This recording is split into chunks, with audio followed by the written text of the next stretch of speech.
Welcome to this online training on developing a cross-border cooperation project. As you know, there are 7 key steps to preparing a good project. Let's take a look at the last step, definition of indicators. When your project design is completed, you'll have to think about how you will know that your project is delivering and achieving what was planned.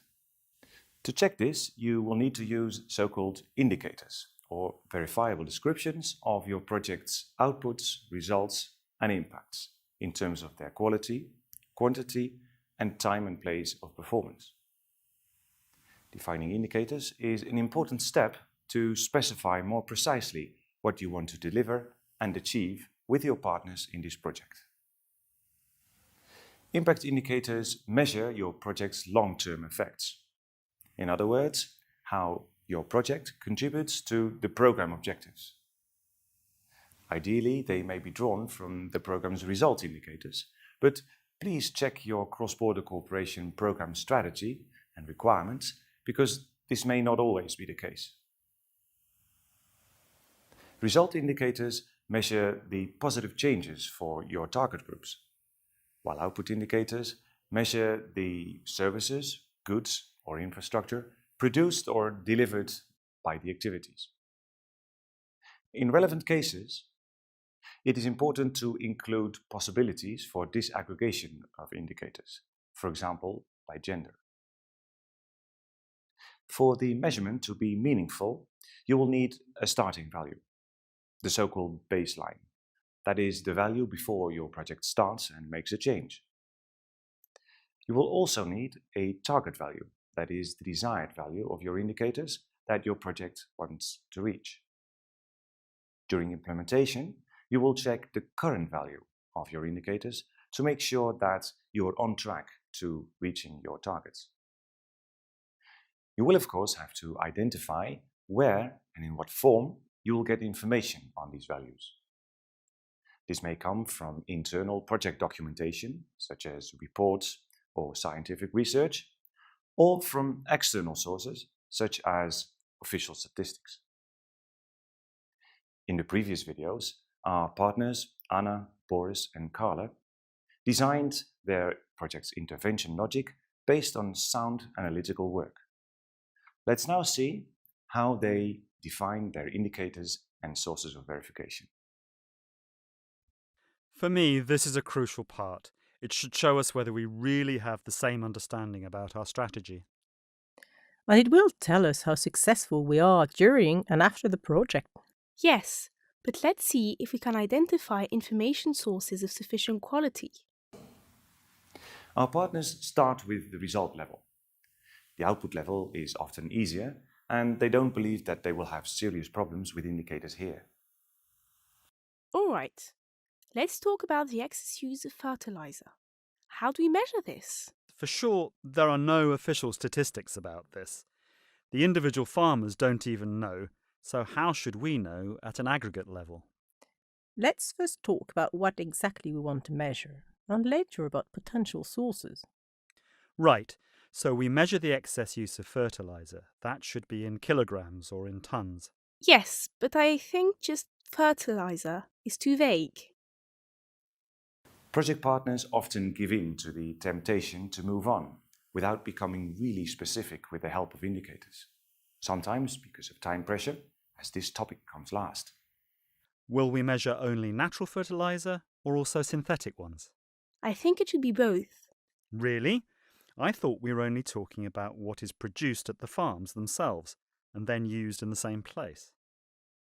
Well, from an environmental perspective, does it make a difference whether farmers use synthetic or natural fertilizer? Not as far as I know. Even if the processes are different, both raise the level of nitrogen. This is a good observation, but you still need to dig more. Your strategy is not about nitrogen levels, but about excess levels. Yes, indeed. How do you determine what level would be enough? The agricultural faculty has worked out a formula to determine how much nitrogen is needed. Yes, but what if farmers don't know the parameters of this formula for their own land? We can ask the university to perform a more precise study into this now and at the end of the project. You see that the discussion on indicators is not just at the end of the strategy development process.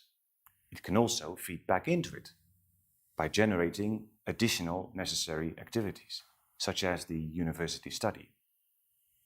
I don't think we have the time given the application deadline. Perhaps they can do an estimation based on their current knowledge now and do the precise study by the time we start with our activities, if we get the funding. This will give us a more recent baseline and therefore a more precise estimation of our project's effect. Okay, let's do it like that. Now, what will our target value be? Impossible to say if we don't have any baseline. Our partners find out rough estimates from the previous year, based on which it is possible to calculate an excess use of around 15,000 tons of nitrogen annually in total for both sides of the border. It is decided to take this number as the baseline for this indicator. The scientists also indicate that the use of nitrogen testing could lead to a reduction of this number by 2/3. Our partners foresee that they will reach out to at least half of the farmers in both regions. On this basis, they set the target value at 10,000 tons. Let's check if this indicator is specific enough. We have specified it qualitatively, only nitrogen, both synthetic and natural. Quantitatively, baseline and target values. We have a time frame by the end of the project, a target group, the farmers, and a place, the Rivala Alavia region. Do you know about the RACER criteria for indicators? Okay, let's try.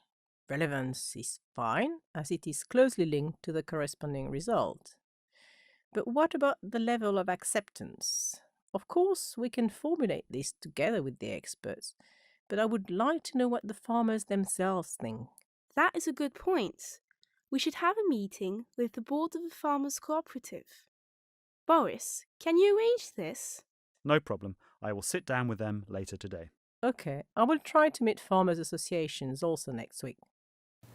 Our partners have the meetings, and it turns out the farmers would agree in principle, but would not like to do the testing early autumn, when the project is likely to start, as this is a very busy time. Besides, they wouldn't do any fertilization before March. As a result, it is decided to do the baseline study in February. In addition, the farmers agreed to provide data on their current use of fertilizer, which would provide a possibility to check the estimates by the university. How about the credibility? Is our indicator easy to understand for non-experts? Could it be interpreted wrongly? I guess it is quite straightforward. If we explain how it is measured, it should be quite easy, even for the general population. We could ask the regional newspaper to write an article on it if needed. And I suppose the ease of monitoring is not a problem, especially since we have the nitrogen testing equipment to be purchased in the framework of our project, and the university to do the calculations. How robust would you say our indicator is? Can it be manipulated? Well, first of all, I would say, why would anyone want to manipulate it? The farmers have an interest in reduced use, and in any case, the university is involved in processing the data, which makes it difficult to manipulate. Great! So our first indicator is RACER. Our partners repeat this procedure for their other indicators and finally have identified indicators and sources of verification for all levels of their project intervention logic. Having followed the 7 steps of project development, Anna, Boris and Carla have now designed a sound cross-border cooperation project outline. On this basis, they can now elaborate their activity planning and their budget forecast, confident that if it gets granted, their project will bring concrete benefits to the cross-border regional area.